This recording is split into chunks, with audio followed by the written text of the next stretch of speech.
Good morning student, welcome back. In this lecture I'm going to discuss rotary intersection, which is the part of at grade separation. Basically we have at grade intersections. उसमें हमने तीन types पढ़े थे, channelized, unchannelized and rotary intersection. Channelized, unchannelized we already covered. Now I am on rotary part. So basically rotary we are introduced in our intersection when we don't need to stop our vehicle. That's why we provide a rotary intersection, right? तो ये सबसे बड़ा advantage है rotary में. But there is a important thing when we are dealing with no stopping process in intersections. We just minimize vehicle speed at a lower speed, right? तो ये भी हमें ध्यान देना है कि जब हम रोटरी डिज़ाइन कर रहे हैं तो उसकी स्पीड हमें मिनिमम रखनी है so that the accident condition will not occur. तो ये एक सबसे बड़ा इम्पॉर्टेंट कंसेप्ट है. दूसरा ये होता है कि रोटरी इंटरसेक्शन में जो व्हीकल्स होते हैं, जो व्हीकल्स इनकमिंग व्हीकल्स होते हैं, and those vehicles are known as converging vehicles, right? These converging vehicles will take anti-clockwise directions movement around a central island, okay? And then from this central island portions, while they are moving in clockwise direction, not anti-clockwise, clockwise directions, they just radiating toward the different road stretches, right? So this is the process involving inside the rotary system. जो vehicles आते हैं उनको हम converging vehicle कहते हैं. वो clockwise direction में rotate करते हैं एक आइलैंड के अराउंड, जिसको हम सेंट्रल आइलैंड कहते हैं, और फिर उस आइलैंड से वो टेंजेंशनली या रेडिएटिंग मूव करते हैं, ठीक है? टेंजेंशनली, वैसे तो टेंजेंशनली मूव करता है, करना चाहिए, डिपेंड करता है इस रोटरी के शेप में. तो उन व्हीकल्स को जो इस पोर्शन को, जो इस इंटरसेक्शन को छोड़ के बाहर की तरफ निकलते हैं, उनको हम कहते हैं रेडिएटिंग व्हीकल. तो यहाँ पे दो चीज़ें इंपॉर्टेंट है, radiating vehicles and converging vehicles, right? इसके अलावा हमारे पास डिज़ाइन फैक्टर्स हैं, and these are the design factors like speed, shape of islands, radius / width of rotary roadway, weaving angles, weaving distance, radius of entrance and exit curves, channelizing islands, camber, super elevation, grade, lightning and signs. These are the minor design factors, and the above one are the major design factors, जिसमें सबसे important जो design factor है वो speed है. अब हम इन सारे design factor को एक एक करके discuss करते हैं. First of all we will go to the figure of rotary. This is the figure of rotary, and here like this is a central island, right? सो हम इसको यहाँ पे, अब मैं सेंट्रल आइलैंड, इस फिगर को हम यहाँ पे डिस्क्राइब करेंगे. तो आप लोगों ने यहाँ पे देखा होगा, ये जो सेंट्रल आइलैंड है, this is not a perfectly square circle में नहीं है. तो मैंने यहाँ पे कुछ पॉइंट्स डिनोट किए हुए हैं, 1 2 3 4 5, ठीक है? तो यहाँ पे आपको देखने को मिलेगा कि ये पॉइंट्स मैंने इसलिए डिफाइन करे so that you can see that the radius of this line, ठीक है, इस आर्क का रेडियस इस आर्क के रेडियस से डिफर है, राइट?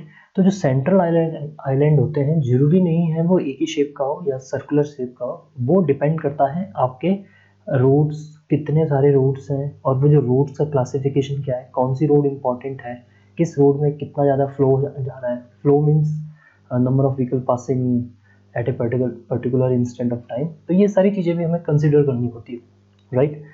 तो ये सेंट्रल आइलैंड हो गया. इसके बहुत सारे रेडियस हो सकते हैं, डिपेंड करता है इसके शेप में. उसके बाद ये जो पोर्शन है, ये आपको पता है चैनलाइजिंग के काम आता है. तो हम इसको डाइवर्जिंग आइलैंड भी कह सकते हैं, डाइवर्जेंट आइलैंड कह सकते हैं इनको, ठीक है? जो गाइडेंस में वर्क करते हैं, राइट? और यहाँ पे अभी थोड़ा हम लाइन डायग्राम्स हम शो करेंगे. Suppose this is incoming vehicle. तो इनकमिंग व्हीकल इस डायरेक्शन में जा रहा है और एक व्हीकल यहाँ से आ रहा है सपोज, राइट? तो ये इस डायरेक्शन में जा रहा है, राइट? सो इस प्रोसेस को यहाँ से यहाँ पे क्या हुआ, एक एंगल बना, ठीक है? तो ये जो थीटा है इसी को हम कहते हैं weaving, this angle is known as weaving angle, right. अब यहाँ पे एक चीज और ध्यान देनी होगी कि ये जो वीविंग प्रोसेस हुई है वो एक सर्टेन डिस्टेंस में है, like this, right. So this distance, ठीक है, इस डिस्टेंस को हम कहते हैं वीविंग डिस्टेंस और we can say weaving length. तो हमने वीविंग एंगल के बारे में देखा, यहाँ पे लेंथ के बारे में समझा, और इसी को ही हम कहते हैं वीविंग जोन, राइट। तो वीविंग के ऊपर हमने इसलिए फोकस किया बिकॉज रोटरी इंटरसेक्शंस, देखो रोटरी, अगर हम नोट्स पे फिर से वापस मूव करें, लेक्चर पे अगर हम मूव करते हैं फिर से, तो देखेंगे we are providing a facility that no vehicle will stop at the intersection. जब इंटरसेक्शन पे कोई भी व्हीकल स्टॉप नहीं हो रहा है तो जो उसके डाइवर्जिंग और जो मर्जिंग प्रोसेस है वो तो रहेंगे, बट हमने यहाँ पे क्या एलिमिनेट करते हैं, हम यहाँ पे जो क्रॉसिंग है दैट शुड बी एलिमिनेट। तो क्रॉसिंग की जगह पे हम क्या करते हैं, रोटरी के इसमें, suppose this is a rotary, एक रफ फिगर बना रहा हूँ, फिर मेन फिगर पे मूव करेंगे। तो यहाँ से लाइन डायग्राम के अकॉर्डिंग यहाँ जा सकता है ये व्हीकल, इधर जा सकता है, एक्सट्रीम राइट लेन लेके यू टर्न भी ले सकता है, और यहीं से ही इधर भी आ सकता है। सो this is the incoming vehicle, और ये हमारा रेडिएटिंग व्हीकल है, ठीक है। This is radiating vehicle. तो इस सारे प्रोसेस में सभी इसी तरीके से क्लॉकवाइज रोटेट करते हैं अबाउट द सेंट्रल आइलैंड। तो इस सब प्रोसेस में जो क्रॉसिंग है वो आपको नहीं देखने को मिलेगी। तो रोटरी में क्या होता है, क्रॉसिंग नहीं होती है, but there is a weaving इस तरीके से हम शो करते हैं, ठीक है। वीविंग हम एक सर्टेन एंगल पे कुछ इस तरीके से, देखिए वीविंग क्या होगा, ये ऊपर से आया इधर चले गया, ये यहाँ से आया और ये इधर चले गया, तो ये हमारा क्या है, वीविंग होता है, ठीक है। तो रोटरी में हमारा वीविंग प्रोसेस होता है, right. Back to the figure चलते हैं। तो ये वीविंग जिस जोन में होता है उस जोन को हमने यहाँ पे कह दिया वीविंग जोन। तो ये एक जोन हो गया। इसी तरीके से वीविंग जोन आपके पास यहाँ से लेकर यहाँ तक भी है, सिमिलरली यहाँ से लेकर यहाँ तक भी है, और ये, राइट। तो अगर हम इसको हाईलाइट करें,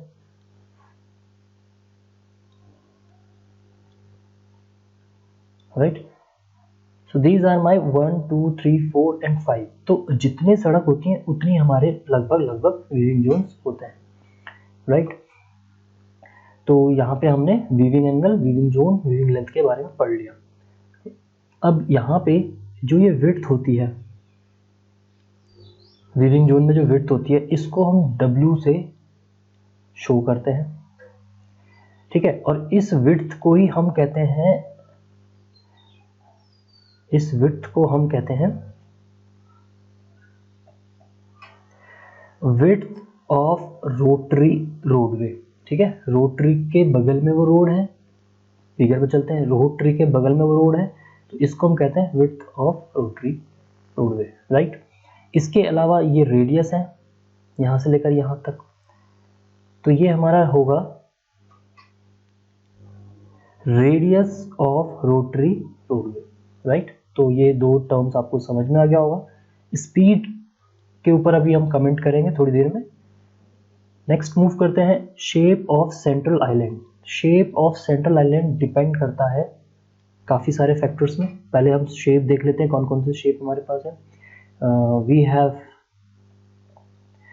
सर्कुलर शेप। अब सर्कुलर शेप का मतलब जो सेंट्रल आइलैंड है उसका शेप सर्कुलर है, राइट। तो इसमें ये हम कब प्रोवाइड करते हैं? ये हम तब प्रोवाइड करते हैं जब जो इम्पोर्टेंस ऑफ रोड्स है, all the 4 roads like 1 2 3 and 4, basically these are the 4 road stretch कहेंगे, स्ट्रेच नहीं कहेंगे इसको, लेग्स कहते हैं हम, ठीक है। इंटरसेक्शन में जब आप आगे भी पढ़ोगे तो इसको लेग्स, तो these are the 4 legs connected with a rotary which is the shape of circular. जो इम्पोर्टेंस है इन 4 लेग्स की, that are equally important, means जो रोड 1 है वो road 2, road 3 and road 4 equal important है, या एक क्लास के हैं, एक जैसा फ्लो कैरी करते हैं। तो उस केस में हम circular shape of island use करते हैं। इसमें आपको एक चीज और ध्यान देनी है, this incoming vehicle is moving with a certain speed which is higher. तो यहाँ पे इसकी हाई स्पीड मान के लेके चलिए capital V which is a design speed, but जब इसकी स्पीड यहाँ होगी वो एक डिफरेंट स्पीड होगी, दैट इज v2 हम यहाँ पे ले लेते हैं, और जब इस यहाँ से अप्रोच करेगा तो ये हो गया v3। तो जो डिजाइन स्पीड थी दैट इज अ v1, तो v1 क्या है, ज़्यादा है। फिर रिड्यूस हुई v2 which is the velocity of vehicle inside, or we can say inside a intersection, or we can say around a rotary roadway। Rotary roadway में जो velocity थी वो v2 है, ये कम रहेगी। फिर उसके बाद जब एग्जिट वेलोसिटी है v3 वो ज़्यादा रहेगी। तो ये हमें चीज़ों को ध्यान देना है, ठीक है। अब ये मैंने आपको इसलिए बताया क्योंकि सर्कल आइलैंड में यहाँ पे आपको एक कर्व देखने को मिल रहा होगा, ये वाला curve, right. So this curve has certain radius like this. तो ये जो कर्व है ये हमारा हो जाएगा एंट्री कर्व, राइट। सिमिलरली यहाँ पे एक दूसरा आपको कर्व मिल रहा है यहाँ से यहाँ तक जाने में, तो इस कर्व को हम कहेंगे यहाँ से लेकर यहाँ तक, ये हमारा हो गया एग्जिट कर्व, ठीक है। तो एग्जिट कर्व का भी रेडियस होगा which is denoted by R exit, और एंट्री कर्व का भी रेडियस है which is denoted by R entry. तो ये जो रेडियस है इनको हम कहते हैं entry radius and exit radius, right.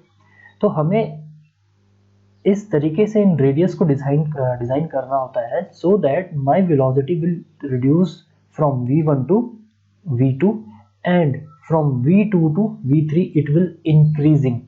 तो हमको क्या करना पड़ता है, जनरली इस चीज को ध्यान देना पड़ता है। ऑब्वियसली जब आप हायर वेलोसिटी से आएंगे लोअर वेलोसिटी में, तो यहाँ पे जो होगा ये आपका क्या होगा, लार्जर होगा, लार्जर होगा। आप ज़्यादा टाइम देंगे वेलोसिटी को रिड्यूस होने के लिए।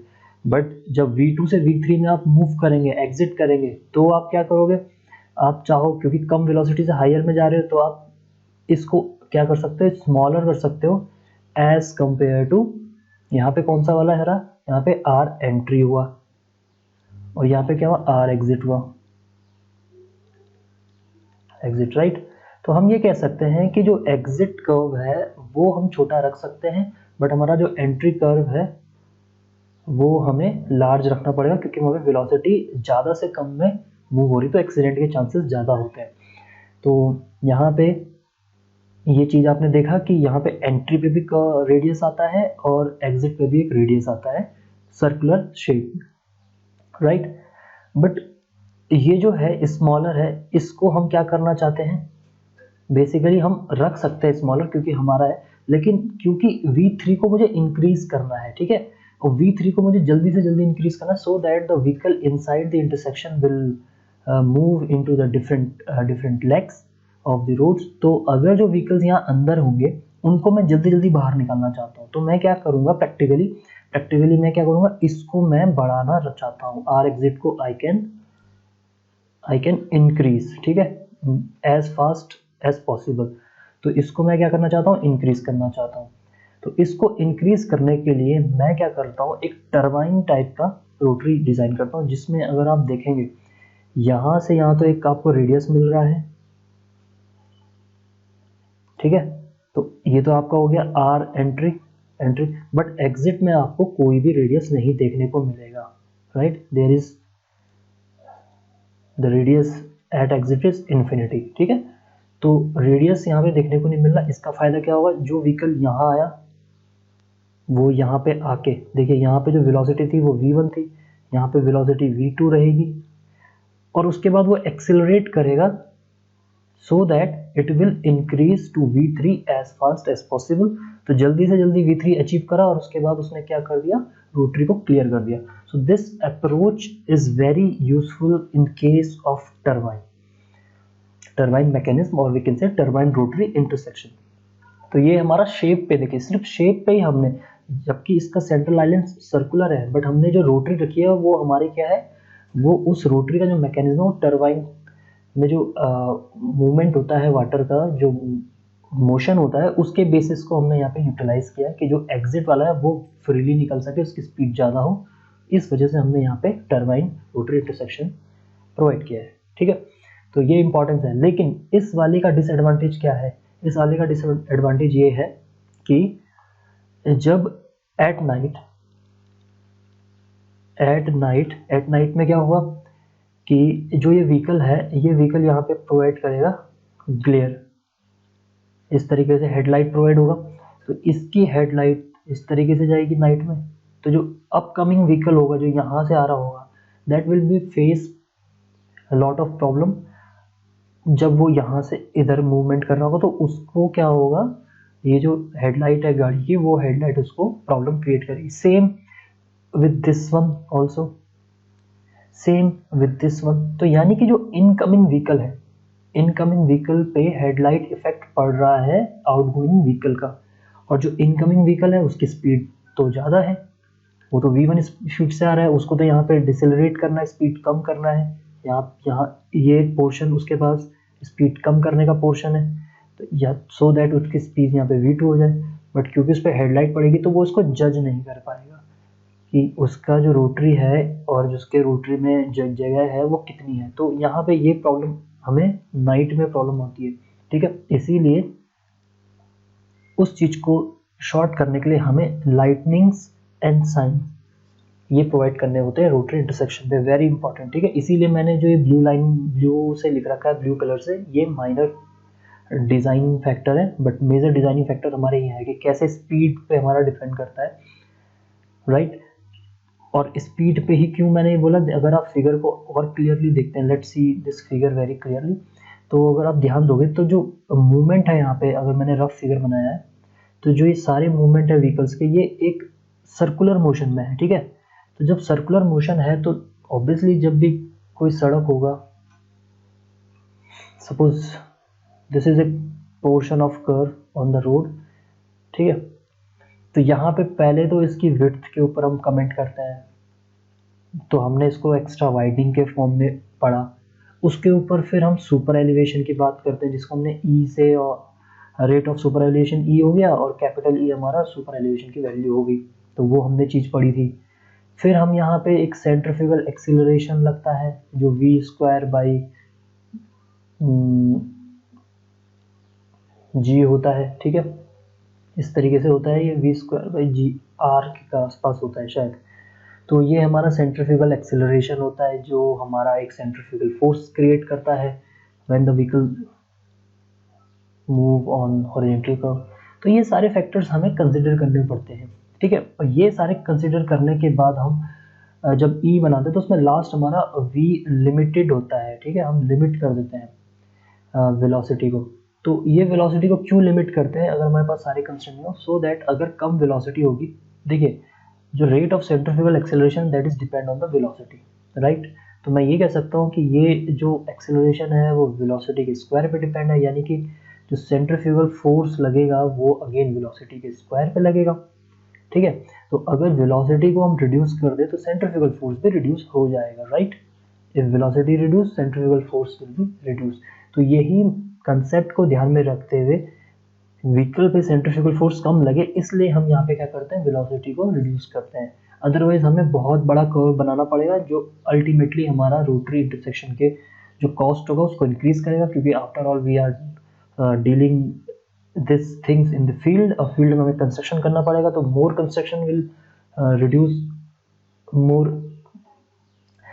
Efficiency as well, efficiency per capita, मतलब हमें एफिशिएंसी निकालनी है अपने, हमने कितना खर्च किया है, तो उसके हिसाब से हमारा यहाँ पे सूटेबल नहीं होता है। एज ए डिज़ाइनर हम नहीं चाहते कि हमारा प्रोजेक्ट हाई कॉस्ट में बने, तो इसीलिए हमें सुपर एलिवेशन, कैम्बर और सेंट्रल आइलैंड, चैनलाइजिंग आइलैंड तो अभी हमने पढ़ा, लेकिन शेप ऑफ जो सेंट्रल आइलैंड है उसके ऊपर ध्यान देना पड़ता है। साथ में वेलोसिटी मैंने आपको समझा दिया है कि किस तरीके से वेलोसिटी v1 से v2, v2 से v3 मूव करती है, राइट। वेविंग एंगल जितना कम रहेगा उतना हमारे लिए जो रोटरी होगा वो उतना ज़्यादा सेफ होता है, राइट। तो वीविंग एंगल कम रहने का फ़ायदा कहाँ पे मिलता है कि उससे हमारे जो एक्सीडेंट है वो सीवियर कंडीशन के नहीं होते, मतलब ज़्यादा डेंजर एक्सीडेंट नहीं होते हैं, ठीक है। तो वीविंग एंगल का ये फ़ायदा होता है, हम ऑलरेडी इसको चैनलाइजेशन सेक्शन में पढ़ चुके हैं। नेक्स्ट है weaving distance, we already seen in the figure. Radius of entrance and exit we already covered. So these are the important points, and on the base of these point we will find the capacity of rotary, right। तो हम इस rotary की capacity find करेंगे थोड़ी देर में, लेकिन उससे पहले जो बचे हुए शेप्स हैं उनको भी पढ़ लेते हैं। This is the elliptical shapes. जब हमारे पास जो इम्पोर्टेंस है सारी लेग्स की वो डिफरेंट होती है, तो हम इलिप्टिकल वे में अपने रोटरी को बनाते हैं, राइट। एंड इसके अलावा हमारे पास एक टेंजेंशियल है। इस टेंजेंशियल को मैं बता देता हूँ, स्पेशल केस में यूज़ करते हैं जहाँ पे जो एक पर्टिकुलर जैसे सपोज ये वाली जो रोड है, this is important, right, this is the major one road. So major one का मतलब ये होता है कि जो सारे व्हीकल्स हैं वो जो यहाँ से आ रहे हैं converging vehicles, these converging vehicles are going to move in the major one, right. Major one में मूव करना चाहते हैं, तो इसलिए मेजर वन में मूव करना चाहते हैं तो हमने यहाँ पे इसको क्या दिया है, शॉर्ट एंगल, शॉर्ट रेडियस दे रखा है। शॉर्ट रेडियस मतलब जो यहाँ से वेलोसिटी आएगी वो बहुत कम आएगी, ठीक है। वेलोसिटी मतलब v2 एज कंपेयर टू, देखिए एक v2 इसकी है, राइट, और एक यहाँ से यहाँ की ये v1 है, यहाँ पे भी v2 होगी, फिर यहाँ से यहाँ जो जा रहा है वो v3 है। Because I already mentioned that my yellow road is major one, तो मेजर वन में जो फ्लो होगा वो हायर होगा और मैं चाहूँगा वो फ्लो हमेशा हाई रहे। इस केस में I can not change my velocity of v1 to v2 and v3। मैं चाहता हूँ कि जो वेलोसिटी v1 आया है स्टेट में वो यहाँ पे भी v1 रहे और यहाँ पे भी v1 रहे, ठीक है। इस केस में I just need to provide a tangent shape of central island so that the overall rotary intersection look like this, ठीक है। तो ये हमारा मेन मकसद था। इसके अलावा मेजर के अलावा जो बाकी व्हीकल्स हैं, कन्वर्जिंग व्हीकल्स जो यहाँ से आ रहे हैं, ये जब इस मेजर रोड से मर्ज करें तो उसकी वेलोसिटी क्या हो, एज कंपैरेटिबल कम हो। तो ये भी हमें इस चीज़ को ध्यान देना है, राइट। तो टेंजेंट का ये फ़ायदा होता है। एलिप्टिकल का मैंने आपको बता दिया, when there is not a clear specific कि कौन सी वाली सड़क ज़्यादा इंपॉर्टेंट है, ठीक है। जब भी हमारे पास, पहले तो एक चीज़ समझिए कि जब भी हमारे पास 4 से ज़्यादा लेग्स होती हैं तो वहाँ पे हम सर्कल यूज़ नहीं कर सकते, ठीक है, मुश्किल होता है, as well as cost economic भी नहीं बढ़ता है। तो इस केस में भी अगर आप ध्यान देंगे तो इस केस में भी जो शेप है वो आपका कुछ इस तरीके से ज़्यादा दिख रहा होगा, ठीक है। मतलब ये इधर का vehicle left hand side, this one move to this one, तो हम ये कह सकते हैं कि यहाँ पे ये वाला अप्रोच एंड ये वाला अप्रोच क्या है, मेजर रोड्स हैं, right. These are my major roads. Major roads means they are taking much volume as compare to the road 1, 3 and 4। तो 2 और 5 को ज़्यादा, इसीलिए मैंने उसकी तरफ क्या कर रखा, पोलराइज कर रखा है, राइट। तो इस तरीके से हम पहले स्टडी करते हैं, then we move to the shape of the central island, right. So these are the design factors, right. इसके अलावा अभी अगर हम रोटरी फिगर को एक और बार देखें तो रोटरी फिगर में देखने पे मुझे ये पता चला है कि यहाँ पे बहुत सारे वीविंग जोन्स इस तरीके से हैं, राइट, जो येलो से मार्क किए हुए। वीविंग जोन्स के होने से, ठीक है, वीविंग जोन्स बहुत सारे होने की वजह से अब हमें ये फाइंड करना है कि किस वाले सेक्शन की वीविंग जोन हम लेंगे। तो हम हमेशा वीविंग जोन वो सेक्शन लेते हैं जो सबसे सबसे ज़्यादा लेंथवाइज हाई वैल्यू शो करता है। तो in this current figure I think this one showing the maximum length of weaving section, तो इस वाले के ऊपर ही हम स्टडी करेंगे for finding the capacity of this central, और we can say this central rotary intersections, right.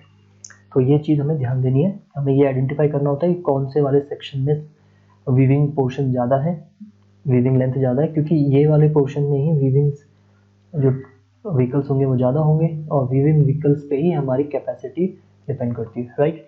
Now I am going to tell you how the capacity formula is work. First of all, now we have the speed. Speed हमारे पास already define है urban and rural concept के हिसाब से। Urban में हमारे पास जो speed होती है वो कम होती है, क्योंकि वहाँ पे कंस्ट्रक्शन कंस्ट्रेंट होता है, हमारे पास लैंड की प्रॉब्लम्स होती है, that's why we just reduce our speed as compare to rural area. ये स्पीड के बेसिस पे we can apply the formula for super elevation and friction of coefficient is given like this. तो ये formula हम already पढ़ चुके हैं। इस बेसिस पे हम क्या निकालते हैं, इस बेसिस पे हम radius of entry and exit curve निकालते हैं, राइट। और ये हमारा, अगर हम इस वेलोसिटी को कन्वर्ट करें तो ये हमारा kmph में जब आते हैं वेलोसिटी, तो इस तरीके से फॉर्मूला बनता है। Because I am not going to provide any super elevation at entry and exit of the rotary, क्योंकि हमने ऑलरेडी ही बहुत ही मिनिमम वेलोसिटी रख रखी है, ठीक है, तो इसलिए हम कोई सुपर एलिवेशन प्रोवाइड नहीं करते हैं। तो जो फॉर्मूला है वो हमारा थोड़ा बहुत चेंज होकर कुछ इस तरीके से बन गया। और यहाँ से जब हम रेडियस की वैल्यू निकालेंगे, ठीक है, अब एक चीज़ और है, ये जो फ्रिक्शन कोफिशिएंट है which is taken as longitudinal friction coefficient, the value of longitudinal coefficient friction is 0.35। No, this is not longitudinal. Longitudinal taken in the case of SSD case में, यहाँ पे ये क्या हो गया, ट्रांसवर्स फ्रिक्शन कोफिशिएंट है, जिसकी वैल्यू हम 0.15 लेते थे और ई की वैल्यू हम लेते थे 0.07। तो ई तो यहाँ पे हमारा 0 ऑलरेडी है, तो हम यही ले रहे हैं, ठीक है। लेकिन ये वेलोसिटी का फैक्टर होता है, वेलोसिटी के साथ चेंज होता है, right. Now I am not taking this friction coefficient. हमारा फ्रिक्शन कोफिशिएंट अब इंक्रीज हो गया है, क्योंकि हमारी वेलोसिटी क्या हो गई है, रिड्यूस हो गई है। तो अगर आप देखोगे कि जिसकी वेलोसिटी कम होती है उसका फ्रिक्शन कोफिशिएंट चेंज हो जाता है। तो ये फ्रिक्शन कोफिशिएंट हमने आईआरसी में हमें प्रोवाइड किए हुए हैं। इसको अगर हम इस फॉर्मूले में पुट करें, उसके बाद फैक्टर ऑफ सेफ्टी से मल्टीप्लाई करें, तो हमारी रेडियस की वैल्यू निकल जाएगी। रेडियस की value for 30 kmph and 40 kmph के लिए डिफरेंट होगी, तो वो एक रेंज यहाँ पे हमारे पास आ गया है, right. So this is the entry as well as exit radius of rotary. तो ये हमारे पास फर्स्ट पॉइंट आ चुका है जो कि हमने यूज किया with the help of velocity, ठीक है। सबसे पहले हमने स्पीड को फिक्स करा, स्पीड की वैल्यू एज ए इनपुट ली, फॉर्मूले में हमने इनपुट में वैल्यू रखी, फ्रिक्शन कोफिशिएंट की value on the basis of speed IRC ने प्रोवाइड करी है, which is taken as a experimental approach. Experiment करने से ये फाइंड किया, फैक्टर ऑफ सेफ्टी 1.5 से मल्टीप्लाई किया, तो रेडियस की वैल्यू कुछ इस तरीके से हमारे पास आई, राइट।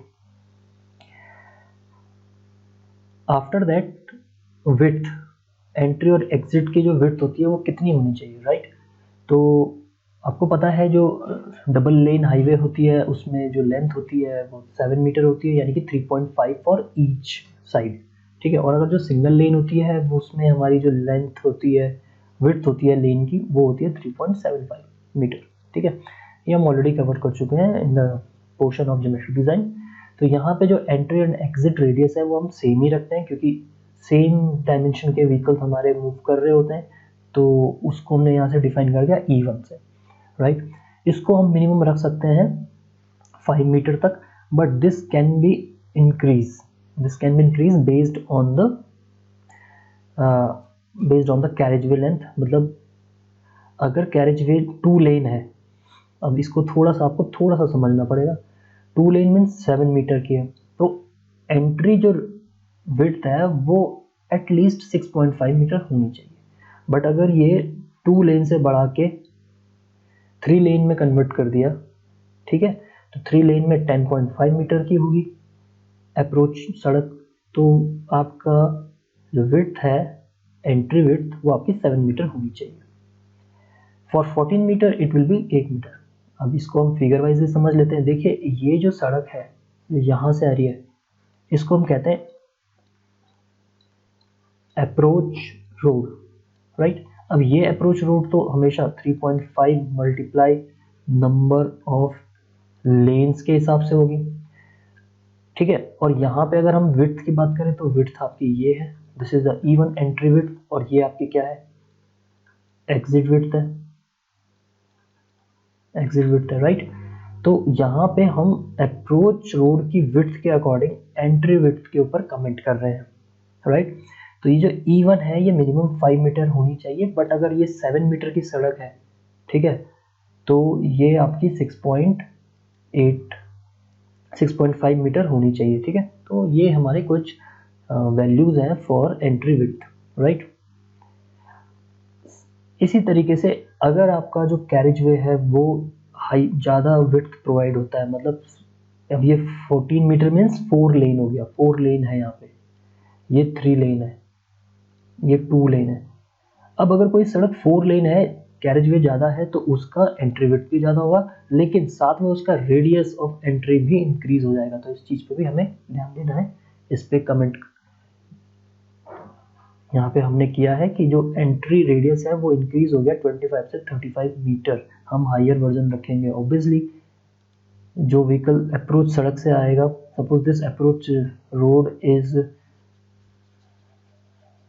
4 lane highway, right. तो 4 लेन हाईवे में जो स्पीड होगी वो ज़्यादा होगी, इसका मतलब क्या होगा, जो V1 की वैल्यू होगी ज़्यादा होगी। यहाँ पे हमें V1 की वैल्यू ज़्यादा मिलेगी, तो हमें इसको यहाँ तक V2 है कम करना पड़ेगा। तो ये जो हमें यहाँ पे हमने इसको क्या करना पड़ेगा, इसका कर्व इंक्रीज करना पड़ेगा।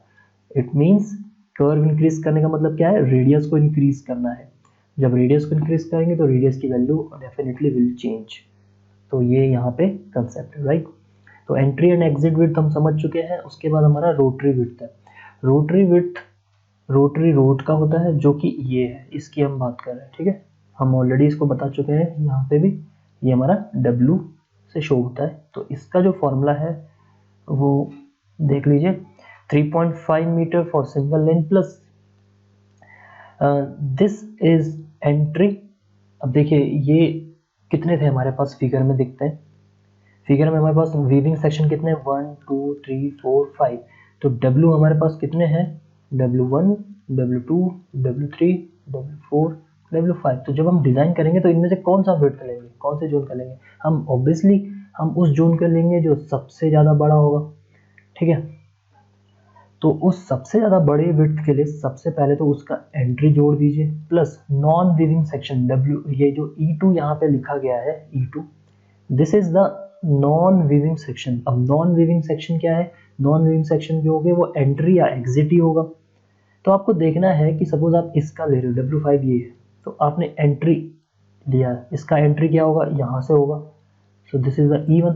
अब उसके बाद जो E2 होगा वो E2 किसी की भी एंट्री, जो सबसे ज़्यादा एंट्री होगा इन सारे फिगर में, उसको लेना है आपने। सबसे ज़्यादा एंट्री अगर यहीं की है तो ये E1 ही ले लीजिए, अदरवाइज यहाँ पे भी है होगा आपका एंट्री, यहाँ पे भी एंट्री है, यहाँ पे भी एंट्री है, और यहाँ पे भी एंट्री है।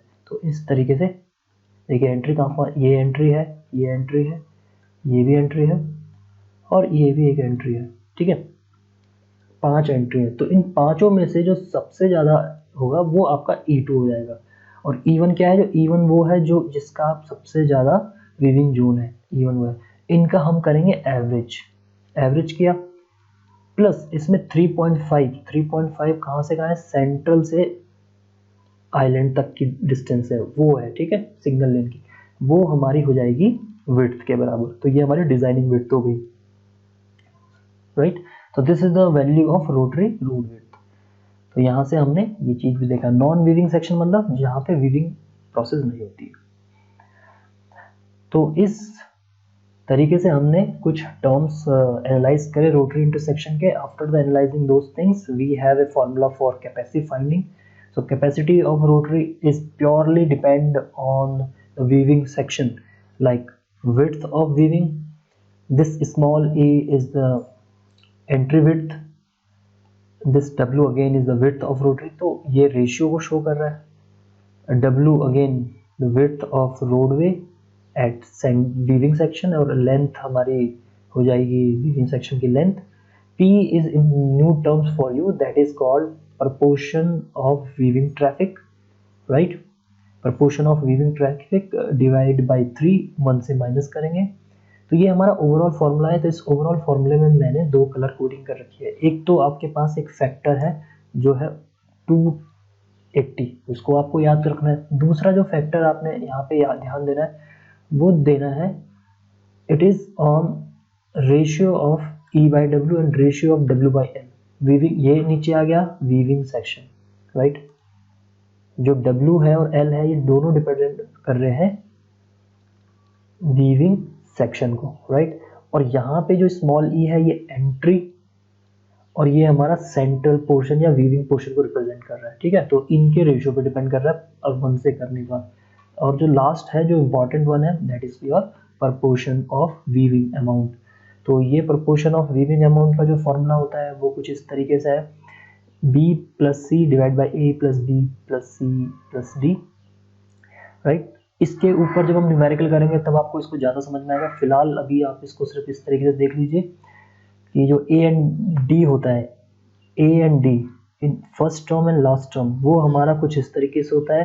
Left turning traffic moving along left extreme lane, right turning traffic moving along right extreme lane. In simple word जब हम अभी फिगर करेंगे तब. एंड B एंड C होता है weaving traffic turning toward right while entering the rotary, and C is weaving traffic toward turning toward left while leaving the rotary, right. अब इसको figure में समझ लेते हैं, ठीक है.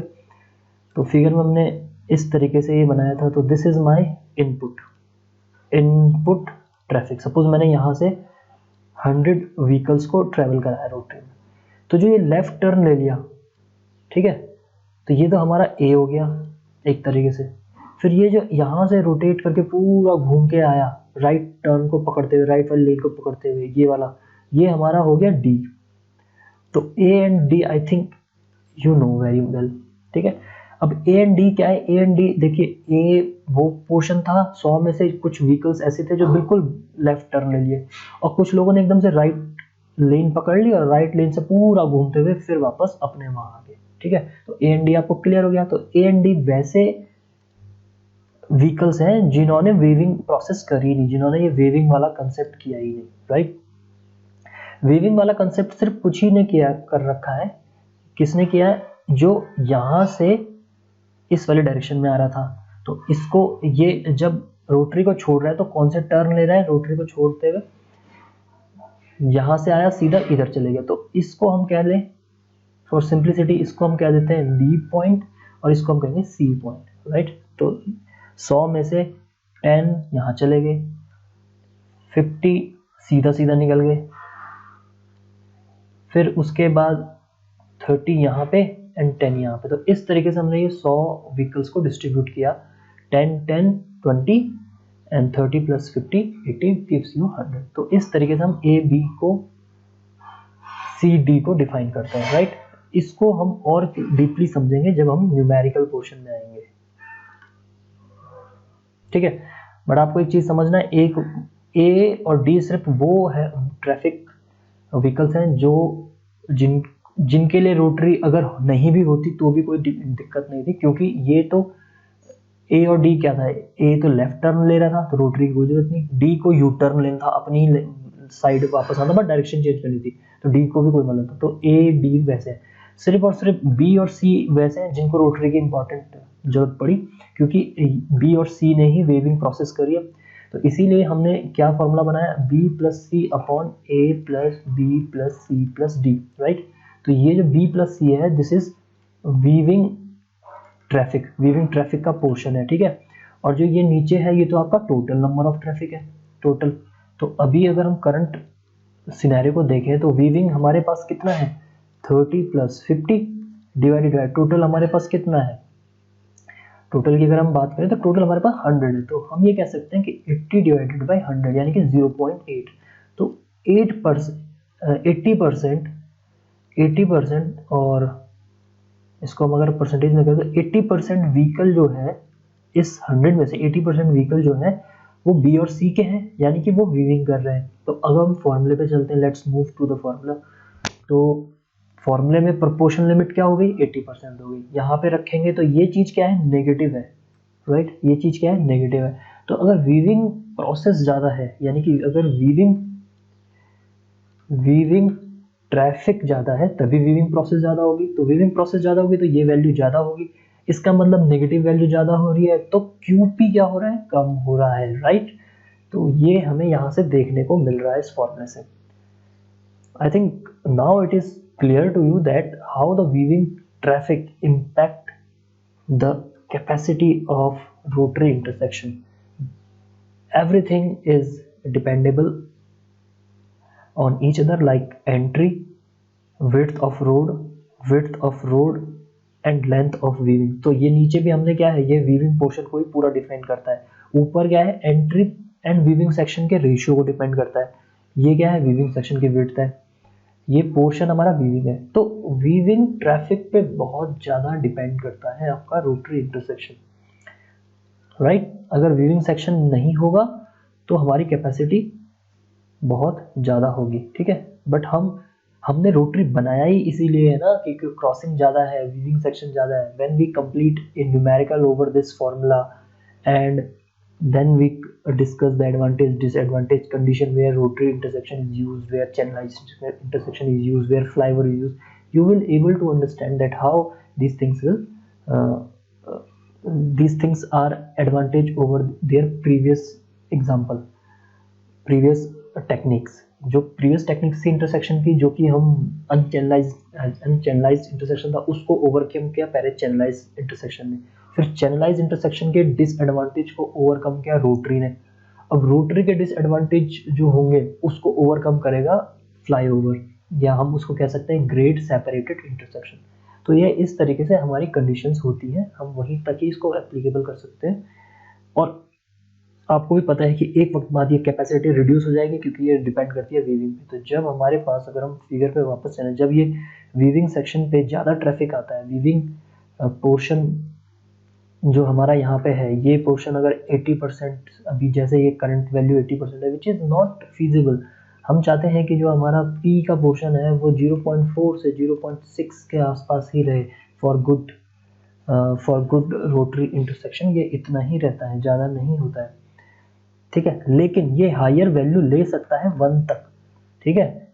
सपोज ए और बी की वैल्यू 10 की जगह पे, इस फिगर में 10 की जगह पे 0 है, ठीक है। कोई भी व्हीकल ने लेफ्ट टर्न और यू टर्न नहीं लिया है, ठीक है, यहाँ पे 0 है। इसका मतलब 100% जो है वो वीविंग सेक्शन है। उस केस में जो कैपेसिटी होगी वो क्या होगी, सैचुरेटेड कैपेसिटी होगी रोटरी इंटरसेक्शन की। मैक्सिमम कैपेसिटी होगी, मैक्सिमम कैपेसिटी नहीं होगी, होगी तो वो मिनिमम, लेकिन that is the maximum capacity of that rotary which can be capable by the particular rotary design, ठीक है।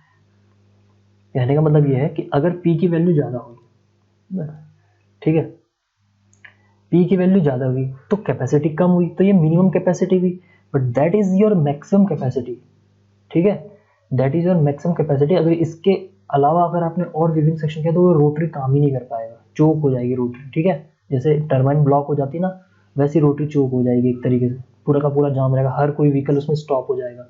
तो जब व्हीकल स्टॉप हो गया तो फिर रोटरी का फंक्शन ही हट गया, क्योंकि हमने स्टार्टिंग ही करी है रोटरी की कि व्हीकल ने वहाँ पे स्टॉप नहीं होना है, नो स्टॉपिंग इंटरसेक्शन है। तो व्हीकल अगर स्टॉप हो रहा है तो वो फिर नॉर्मल इंटरसेक्शन की तरह वर्क करेगा, चैनलाइज इंटरसेक्शन की तरह वर्क करेगा, ठीक है। तो हम वो नहीं चाहते हैं, तो ये आपको थोड़ा समझना पड़ेगा, राइट। मैक्सिमम कैपेसिटी अलग है रोटरी की और कैपेसिटी अलग है, और वो कैसे फ्लक्चुएट कर रही है ये मैं यहाँ पे समझाने की कोशिश कर रहा था। तो it's all depend on the weaving traffic.